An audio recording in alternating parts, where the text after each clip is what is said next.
And I want to try to give you the tools to help you achieve those goals. Because for me, my goal was clear. My goal was to take my life back. My goal was to walk again.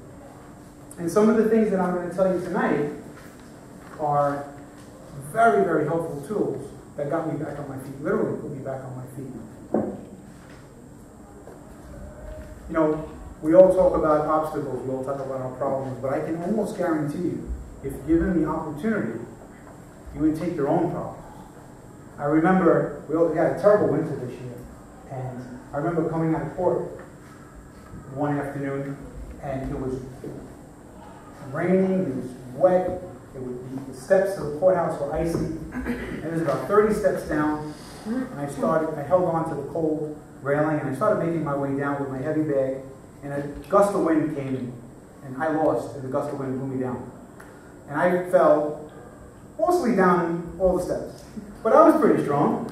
I got up, my butt was all wet, and I was pretty, my state of mind was pretty strong. I recognized the trigger, I recognized the obstacle, right? And I said, well, it happened, you know, it's no one's fault.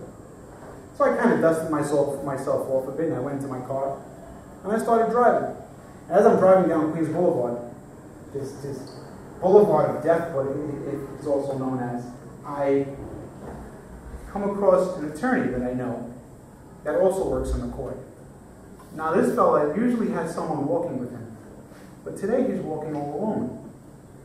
And as the time is going on, it's snowing heavier, and the wind is howling, and this guy is blocks away from the courthouse, a couple of feet away from his office.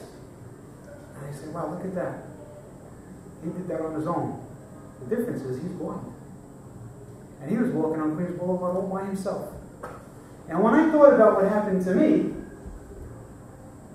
and what that guy was going through, I would sign up to fall down those stairs every single day.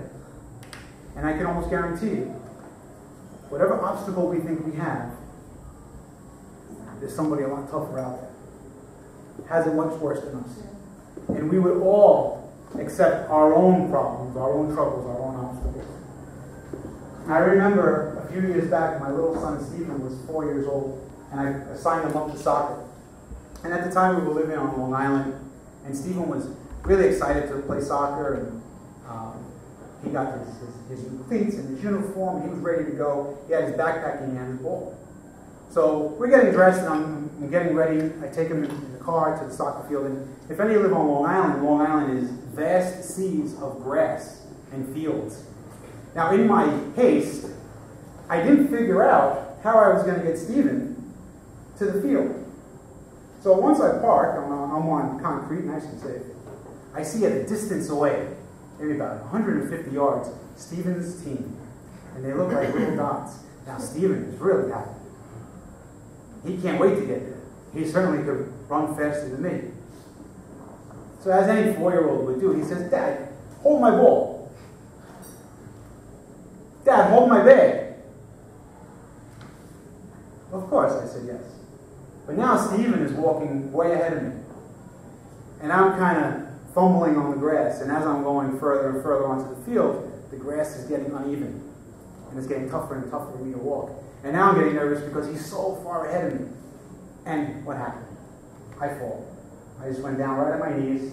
Stephen's ball was rolling by. And in my mind, I instantly went back 17 years ago to the moment I got hurt. And instantly negativity flowed into my mind. Instantly I said to myself, why me? Why did I have to get hurt? I can't be a good father under these circumstances, right? Those are the first things that came into my mind. To make matters worse, his teammates, the moms and dads, saw me fall. So now these people are coming over to help me. I don't want anyone to help. I want to be invisible at that moment. And the reason why I tell you the story is because I instantly used cognitive reconditioning to change my state of mind. It definitely wasn't my fault. It was no one's fault that I felt. I recognized the situation. I recognized that it wasn't either a good thing, it wasn't a bad thing. I analyzed it.